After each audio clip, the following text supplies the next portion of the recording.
Hello friends, welcome to this course on communication skills and personality development. In the last class, we have seen two topics, that is listening and note making. Two small topics were left which I'll deal in this class, that is field diary and lab record. So let us begin with what is a field diary. All scientists who work in the field should keep a field diary or journal. In this diary, he records everything he finds, observes, and collects. This diary serves as a record for future reference. So the definition of field diary goes like this. It is an important source of data.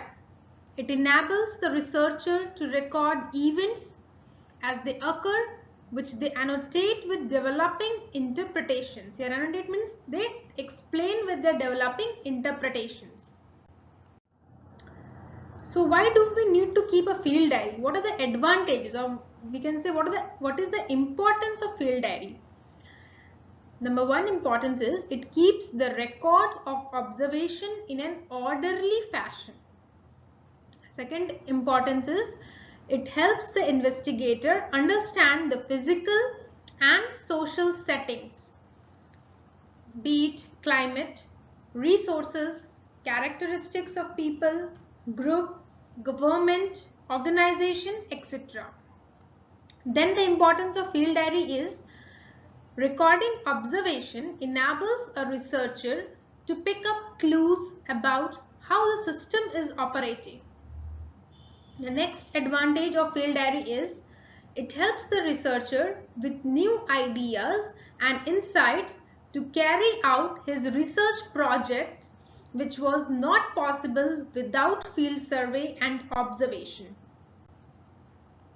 Moving on to the next slide. It is very important that what are the guidelines for writing a field diary. This can come in your exam.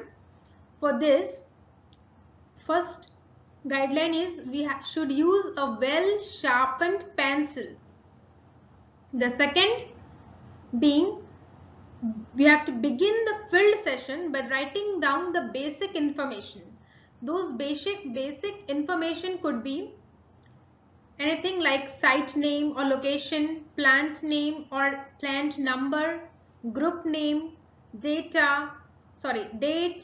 and time of the day, temperature, weather conditions, that whether it is cloudy or sunny, windy, raining, etc. The soil conditions, whether it is moist or dry.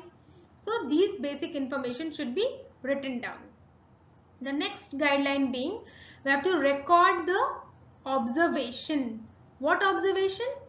If there are fruits and flowers on individual tree, any interaction among insects and plants like feeding, pollination, okay, any fighting including aggression, defense, reproduction, these types of observation we need to record.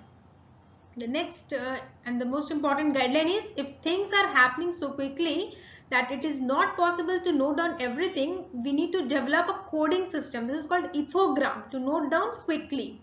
Okay, this depends on individual to individual. The next guideline being after returning to class or home, read over the entire notes and underline or use a highlighter to mark the important things. Okay. Then the next guideline being should have a direct feeling about a situation and express it in your own words.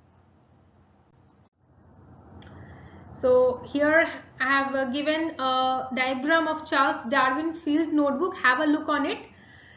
Charles Darwin, while exploring the South American coast, he gathered specimens and filled 15 field notebooks with observation on subjects like zoology, botany, archaeology, etc. He labeled the notebooks with letters of alphabet A, B, C, D and so on. Just for here, in notebook B, Charles Darwin began to speculate on the origin of species, here drawing his first evolutionary tree. So you can have a look on this.